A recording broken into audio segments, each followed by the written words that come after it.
change ourselves and our society. It can lead a revolution within. Many of us will wake up on the day of Ashura as one person, and we will end the day as another, as a new person, as a revitalized person, as someone who has been inspired by the message, the stance, and the spirituality of the imam. And we are ready to go out and make changes in our lives and in the world. And this is also a day that has inspired revolutions.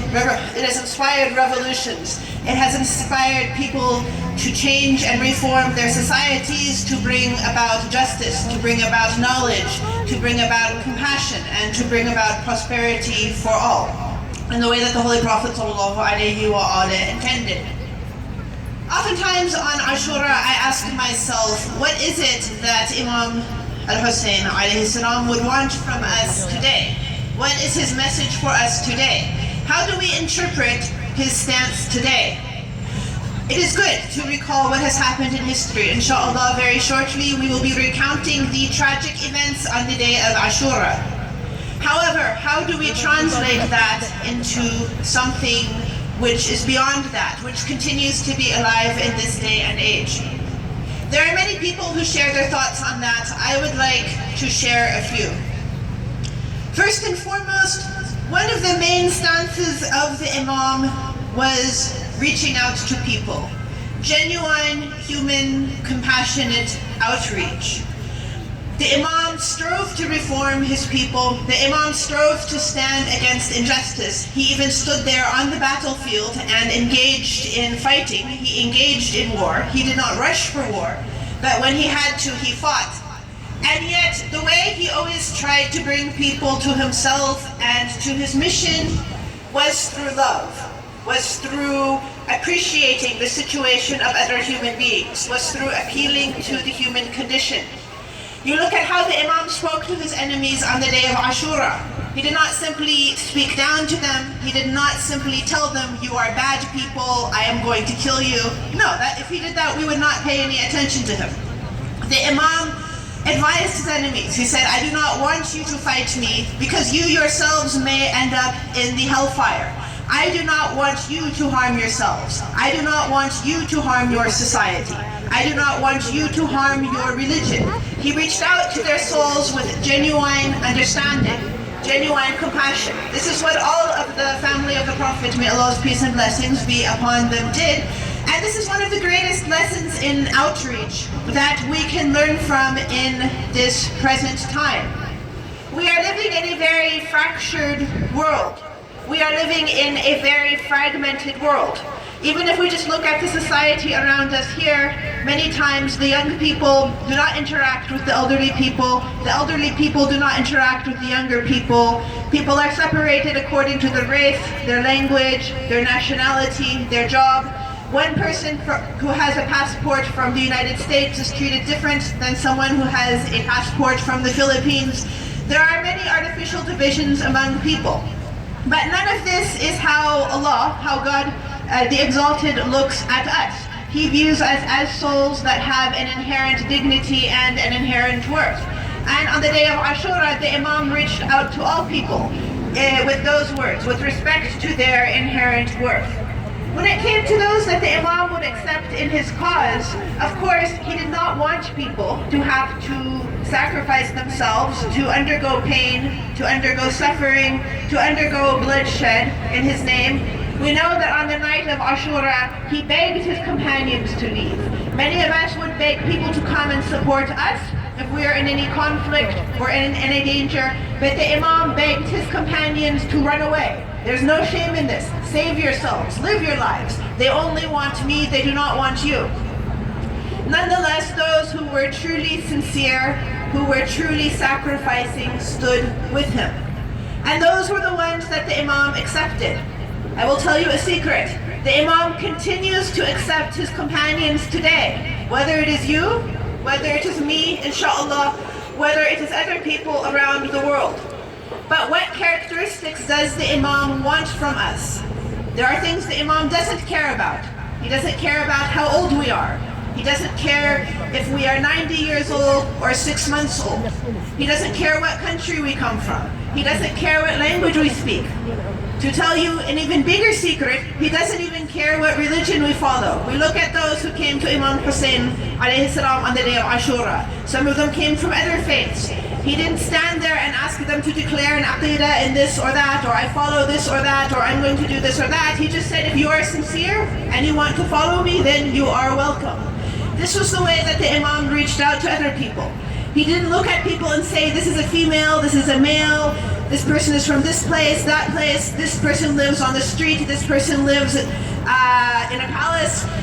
He accepted human beings as human beings on the condition that they were genuinely sincere, wishing well, faithful, and were willing to sacrifice for that message. These are the qualities that I believe the Imam would want from us and would accept from us. And so I advise myself first, and I do pray that Allah Ta'ala instills these qualities in myself so the Imam might accept me as a follower, and I pray the same for all of you as well. And this, of course, is a day in which we believe many prayers are accepted, that Allah accepts everyone's requests and everyone's hajat. As we know, another major component of the stance of the Imam was his stance for social justice. This is one of the foundational values of Islam. It's up there with belief in one God, Tawheed. Also, believing in social justice is very high. Now, perhaps what that meant in the 7th and the 8th century to some degree is a bit different from us today. In some ways, it's the same, of course. We have so many occasions where Imam Ali, alayhi salam, peace be upon him, he spoke out against poverty as one of the things that really dehumanizes people, discourages people, really brings down the society. We still have that today. In fact, I would say it's probably even more pronounced and large scale today, in any country you go to. Sometimes social injustice is political. Sometimes it's with respect to other forms of social authority. Sometimes even, God forbid, in the home, in the family, in the educational system. And of course, God forbid, when it comes to war and armed conflict. It is upon us to look at the world we live in and see where are these forms of injustice that the Imam would stand against. You can imagine if the Imam were to stand here. And this is not something that is just fictional and imaginary. For those of us who believe in the 12 imams, we believe there is an imam who is going to come. He is going to stand here. He is Imam Zaman, may Allah hasten his return. And he is going to absolutely change the world. Is that not true? He is going to bring social justice. He is going to bring, inshallah, understanding between people. He is going to be uniting people.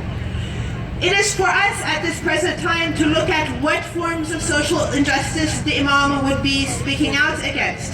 Is it discrimination between people based on race, or based on gender, or based on social class, or other things? Is it lack of opportunities? Is it ghettoization?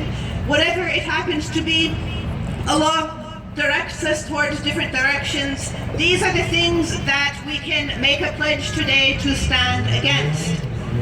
The Imam also stood for another message, which to me, I believe is one of the most core and fundamental messages of Islam, and that is the inherent dignity of the human being and the inherent right to self-definition of the human being.